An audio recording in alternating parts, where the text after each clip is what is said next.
If someone were to ask me, hey, Lolly, you've read all the readables in Undestroyed Letter, right? Which one's actually worth reading? My response would probably be something like, well, Rebecca, I think all of the readables have their place and offer something to the audience, or else they wouldn't have been written in the first place. But honestly, there's hundreds of them, and most players simply ain't about that life, and the readables just aren't necessary to have fun. So a lot of people see that little notification that a new readable has been collected and then ignore it. And I totally respect that, I get it. But if you clicked on this video, then you probably have at least a little bit of curiosity about what's in them and what you're missing out on. So for all those curious soon-to-be lore masters out there, let me help you dip your toes in the water with 10 readables that I think every HSR player should read.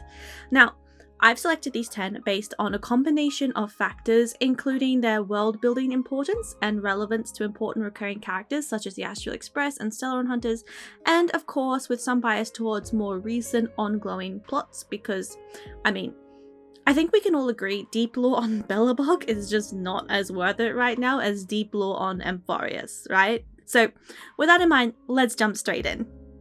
Number 10, Annotations from Ode to Rainbow Path. Starting off with a readable from the Shenzhou that can be purchased from the Spare Time bookshop. This one makes the list because it's both quite interesting to read and informative about the history of the Shenzhou Alliance. There's a lot of information packed into this poem with an in-game editor's note explaining some of the poetry phrases, though keep in mind that this author is written intentionally to have some biases, as all readable authors are. This is extra important because the Shenzhou is riddled with history fictionologist influence. This is literally where we do our pure fiction event with the history fictionologist parrot, so don't just blindly believe everything that's written by the editor. Nonetheless, this one is fun and informative, and I definitely recommend checking it out. Number 9, Beyond the Veil. This one is a new readable from patch 3.1 found in Amphorius' Grove of Epiphany. I picked this one for its lore intrigue because it's about a scholar who dives into the Ebonite Vale of Orynyx and what happened to him.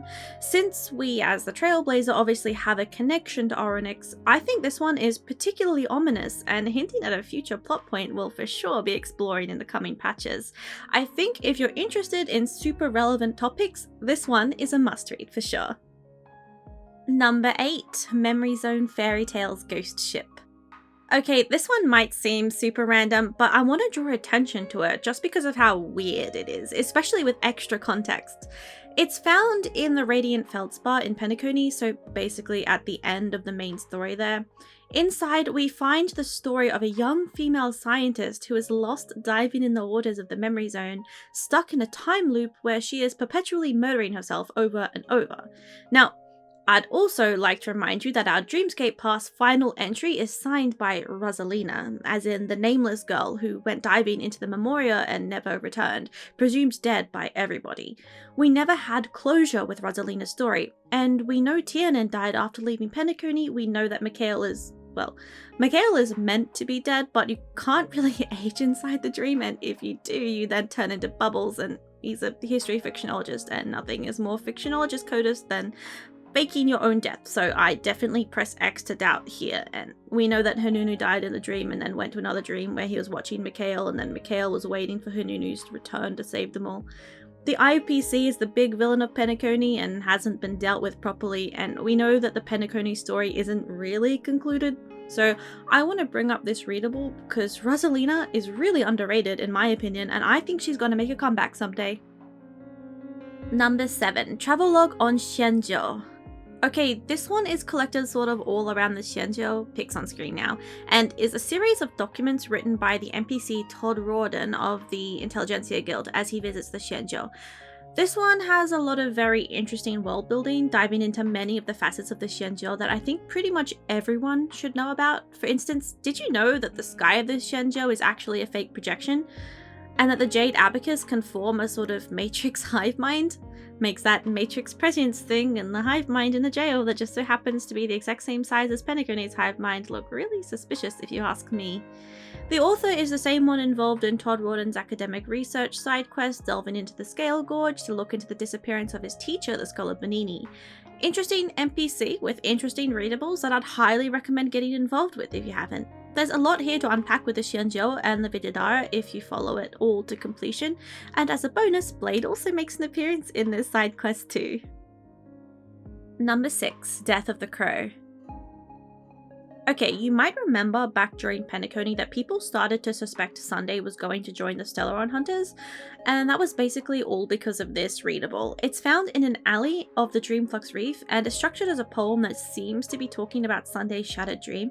Curious because we find it before the dream is actually shattered too, almost as if the writer knew something we didn't. It also makes some references such as Quoth the Raven Nevermore, which is from a poem by Edgar Allan Poe, a reference shared by the Stellaron Hunters, especially Sam. The author, Cecil Sims, was quickly identified with the Cecil from Ghost Tricks, who has the same name in Chinese and is a psychic transforming cat, just like the one cat that people suspect is actually Elio. To expand on that, there's another readable book called Welcome to Ethansville, which seems to connect this Cecil to the Cecil in Welcome to Night Vale. Great series, by the way. I used to be obsessed with it. Now, some consider this to mean that Cecil is clearly not Elio because Cecil is a radio host. But I have to remind everyone that there are black cats all over Penacony, and that the dreaming theme also facilitates the finality, which is why our finality game mode happens here, appearing recently, just like how the radio show only started recently. Long before these readables, I already suspected that Elio was here because of all the black cats everywhere, if I'm honest with you. They just made me feel like he was watching everything I was doing. As a Pathstrider and potentially even an emanator of the finality, Elio would be spending a lot of time dreaming in theory. So I think it's extremely possible that this Cecil is actually Elio's secret identity, and if he's a radio host, it really makes the whole narrator thing come together nicely, don't you think? Obviously, Sunday ended up joining the Express instead of the Stellaron Hunters, but the Trailblazer is a Stellaron Hunter, and Elio already gifted both Dunhung and the Trailblazer to the Express, so I wouldn't be surprised if Sunday is another one of his gifts. The Sunday plot is clearly not done, and involves both the Astral Express and the Stellaron Hunters, so I consider this readable to be a must-read too. Number 5, Heras Manuscripts. Alright, this readable is an oldie but goldie. You find it scattered around the Herta space station, and it basically talks a lot about the Genius Society, Intelligentsia Guild, and the IPC, all factions important to the greater lore of the game. This one is pretty straightforward, but it's packed with info and served as an initial intro to a few factions that have since been expanded on, with a few still to be seen in-game. There's not a lot for me to say about this one, if I'm honest. It's just kind of full of world building info you don't really get anywhere else as easily, and it's not that long, so I do think everyone should read it. Number 4, Glimpses into the Beyond.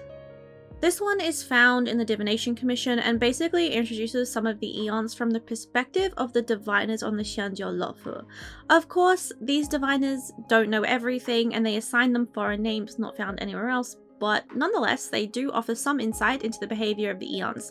For instance, they explain Aha as an eon that manipulates mortals rather than an eon that only cares about amusement, and that's a surprisingly accurate explanation of what Aha actually does, so if you ask me, these diviners actually seem to have some idea of what they're talking about.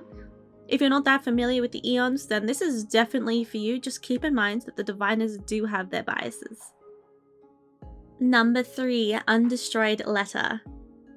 Yeah, I'm putting this one here because the writers really wanted you to read it since it literally drops from the Dansu boss fight, which is also probably the reason that lots of people skipped it, because who even paid attention to that notification?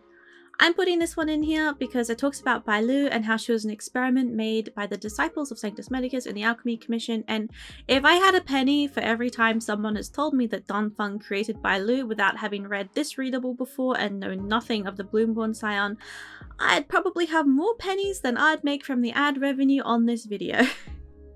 We also just did a long quest line about the alchemy in Amphorius, so it's probably more relevant now than ever. This is also related to the plot with Fantilia and will likely be revisited shortly when we continue to explore why, for instance, that Lotia has brought part of Tazeronth to the Lawful. Number 2, Anecdotes of Enumerile. This one makes the list because it seems super relevant to the current plot being explored in patch 3.2. It's found on a table in Okama and describes how there's a faction called the Numerophiles that believes the world is made up with numbers, and thus they believe that the Titans are controlled by a machine with divinity that they consider to be a 13th Titan. Given the reveal in the current patch that Amphorius is guarded by Lygus, someone who has received the gaze of Nous, the erudition, this readable is more relevant than it has ever been. Previously, a lot of people, myself included, figured this must be referring to Cyrene, who is an XP of Alesia, but it's entirely possible that this is instead related to Lygus. We just don't know yet. For its current lore relevancy, this readable has secured the second spot on my list. For the first spot, we have number 1, Golden Scapegoat Mutterings. Yes, this readable is number 1 for a bunch of reasons. Firstly, it's a very fun readable that doesn't really make much sense and functions as a bit of a puzzle for the reader to work out. Since we don't yet know for sure what it's talking about, I strongly recommend that everyone give it a read and post their thoughts and theories in the comments below before we find out for sure what the answer is. Secondly, it's currently quite lore relevant since these little puzzle readables usually function as a hint to the player about upcoming events. Thirdly, did I already mention that it's a fun time? Just a few hints, if you're going to get into this readable, I'd strongly recommend researching the story of Prometheus if you're not familiar with it, and maybe even give my Mighty video a watch since I talk a lot about the Golden Scapegoat in that video, so I'll keep my thoughts about it to myself for now and let you have a read and share your own thoughts below. Alright, that's my whole list. I had fun whipping this up as a break from the abyss of researching alchemy for my upcoming Anaxton Caster's alchemy video. If you have any ideas for other lists that I could make that would be helpful or even just fun, then do let me know in the comments. I could do something like ranking character power levels in lore, or something more controversial and unserious like my opinions on ships or characters. Anything you can think of that you might enjoy, I'm open to at least considering, so let me know what you want to see from me. Otherwise, if you found this video useful or interesting, please consider liking and subscribing, or even donating to my Ko-fi because I'm broke. Anyway, love you all. I'll see you next time. Bye!